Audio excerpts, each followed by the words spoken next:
Where is God to be found? About 100 years ago, the Austrian poet Rainer Maria Rilke wrote these words: I find you, Lord, in all things and in all my fellow creatures, pulsing with your life. As a tiny seed, you sleep in what is small, and in the vast, you vastly yield yourself. The wondrous game that power plays with things is to move in such submission through the world, groping in roots and growing thick in trunks and in treetops, like a rising from the dead. Yesterday, I came across an old journal that I kept when our son was a 1-year-old, and it brought such joy to my heart to remember those ways in which God felt so present in those days. I wrote this: Micah is drinking bathwater now. He downs it like a pot-bellied Monday night football fan at the local tavern.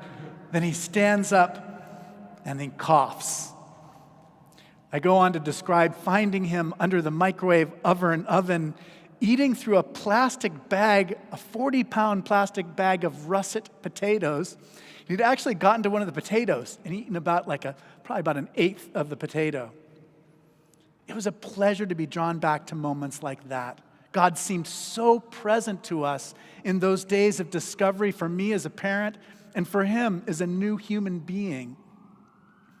James Finley offers a vision for what he calls a contemplative way of life, a form of existence that recognizes God at the center. Contemplation means really looking and paying close attention to things. Perhaps I had more of a chance to do that when I was taking care of small children. After all, most of what we experience, we notice only in passing as we are on our way to something else.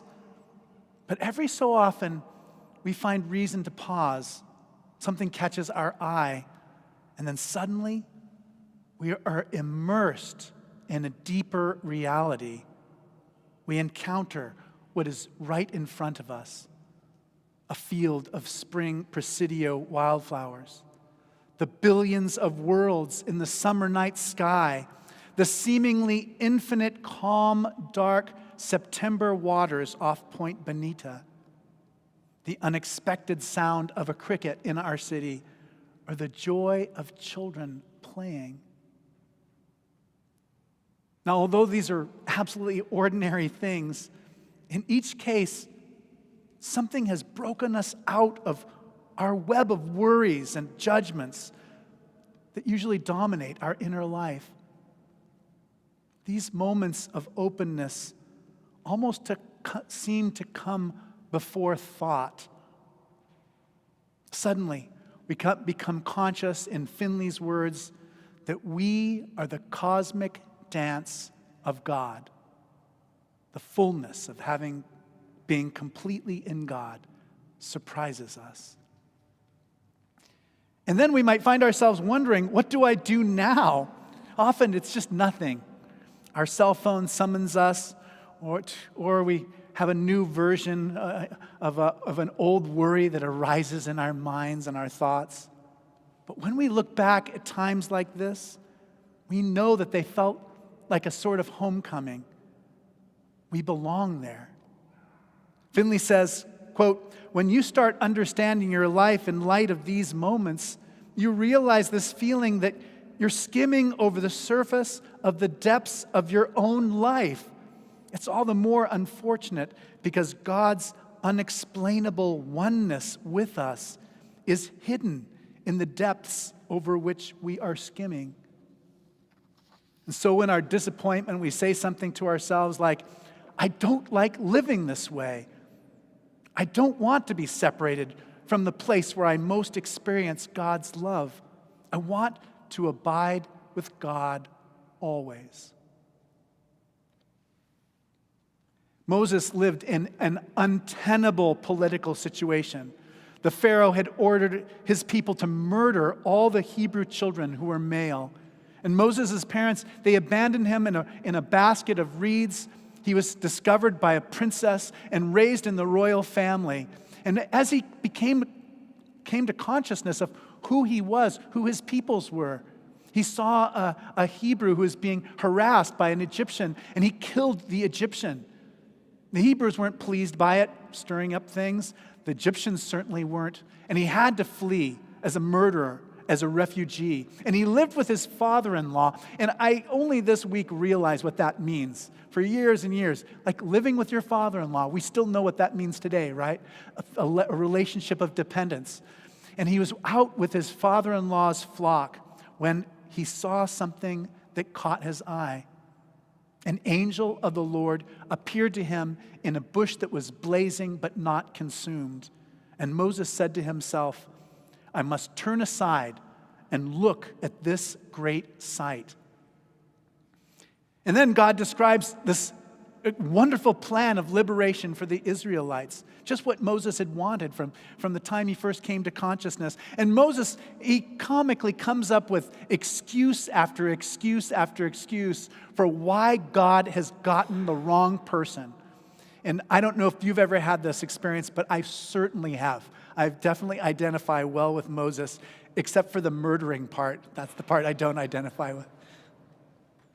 And God reassures him. God says, I will be with you, and you will have what you need when you go to see Pharaoh.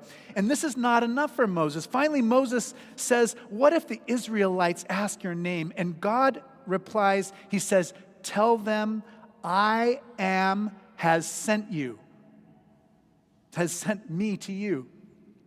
And some interpreters, they suggest that this is kind of joke that we just don't get anymore. Maybe it's a joke that you get and I just don't get. Others, people say that it's a way of that God's avoiding the question. But for me, this refers to that experience I described earlier, when our ego drops away and we are united to our Creator. It is the gratitude we feel for simply being alive and to the one who brought us forth out of nothing. Where is God to be found? In the I am, beyond thought, deep within both ourself and the world. I spent the first part of the summer in heaven reading Katherine Sonderegger's first volume of her systematic theology. I'm looking out for you. For a few of you, that would be heaven. For many of you, it might not be. But it was such a joy. For her, this story of Moses at the burning bush lies at the heart of her understanding of God. She begins with the idea that God is one. God is absolutely unique. Nothing is like God. We cannot think something that is absolutely unique. And so Sonderegger points out that for this reason, the reality of God, especially for us in modern times, is hidden. She uses the word omnipresence to describe God. And it does not just mean that God is everywhere. It also means that most often we fail to perceive God. She says that nature, in a sense, hides God, and that in our time, atheists help us to more deeply appreciate the hiddenness of God. That, quote, even in indifference and defiance, they, in a sense, glorify God. Now, she says that it's not just that modern universities fail to teach about God, their methods have become secularized. And she calls this methodological atheism. She defines it as, quote, the conviction that God cannot be a reality or dimension in the principled means of knowledge in the modern intellectual world. And indeed, I would not want my rheumatologist or a Federal Reserve Bank economist appealing to God in their academic papers. It would be weird, but it would also be inaccurate. We do not learn about God through the scientific method because God is not a thing like the other things we encounter.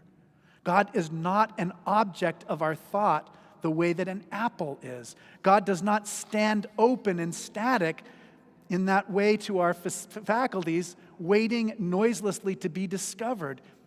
And yet, God will stand open to our knowledge of Him as truth. So you might be thinking and wondering, how does this happen? And at this point, Sonderegger compares our experience with God with our relationships with one another. Unlike inanimate objects, human beings disclose ourselves to others. We know that the people we meet have an inner life, and they show it to us in their words and actions. Sonderegger writes, "We must speak or give ourselves away in gesture or act of kindness or savage cruelty or deep intimacy." This morning, I'm sharing with you who I am right now as I reflect on what it felt to be a new parent. So Sonderegger writes, God is Lord of our knowledge of him, that in humility and like human beings, God chooses to share himself with us. One of her favorite ideas is that God is not something that's a paradox or alien to the universe or the world around us. God is compatible to the world. And this is part of the importance of Moses' burning bush. God is with us. We don't experience all of God. There are many aspects of God that we'll never understand, but God gives us a kind of transcendence in the way that the bush is burned but not consumed. God draws near to us, and yet the creatures who experience God, we still live. We're not destroyed. God is invisible and mysterious, utterly other than us, and yet also in our midst. We know God in our inner experience. Now, I want to just mention two footnotes because the reading from Romans is so powerful and the gospel is too. And one of the things I want to point out about Romans, I want to remind you, this is your challenge for the week. This is your homework that you're going to take away today. Paul says, never, beloved, never avenge yourself. Now, it's a really hard thing to do. It's almost like an itch that we want to scratch so badly. So my instruction to you is try not to avenge yourself this week. And Paul also writes about extending hospitality to strangers, and he uses the word philoxenia, which is love of strangers. So philoxenos, right? And so love of strangers is philoxenia. And then the word that's related to that in our English language is xenophobia, right? So learn to love the stranger and not hate the stranger. And he asks us to avoid vengeance, to embrace the stranger, because so often we encounter God in moments like this. So when Jesus says, those who want to save their life will lose it, and those who lose their life for my sake will find it, the word he uses is not life, but soul. We lose our soul when we miss opportunities to care for other people and to see the burning bush in our life. Now, so far in all our time together, many years now, I've never shared with you any poetry that I've ever written. And this morning I did at the 8:30 service, and I was resolved to never do it again. And Mary Carter Green said, "No, Malcolm, you should try it again." And so Mary Carter is such a dear friend. I'm very grateful for her. So here's my poem about Micah riding in the backpack when he was 1 year old through the woods in New England. In the sorrowing rain, together we walk through wet autumn grasses, from New England meadows into silent woods and the brooding dark. With each spongy step, I feel your weight shift further over in the backpack until I know you are asleep. I worry that the damp mist will make you cold. In the corner of my eye, I see your soft angel face under the navy hood. Your tiny hand touches my back just beneath the shoulder. I listen for your breath and want to wake you from all death. The fog brings everything closer in, the yellowed ferns and ancient bark, a million diamond drops on the hemlock needles, until we leave the grasping roots of the pine hill for the burning colors of the lowlands. We step through the swamp on a thin crimson carpet of maple leaves. The gold leaf ceiling above our head burns with perfect brightness through the gray day. The light illuminating these trees seems to come from inside. I stop to pray, my boots sinking in black mud. Thank you, God, for all you have given us that we never could see before. There is only one reason that I am speaking to you today. There is only one thing that I need to remind you. Seek God. Do not just skim over the surface of the depths of your own life. Turn aside and look at this great sight. I am has sent you. So step away from the web of worries and judgments into a deeper reality, into the cosmic dance of God. Help us find you, Lord, in all things and in all our fellow creatures.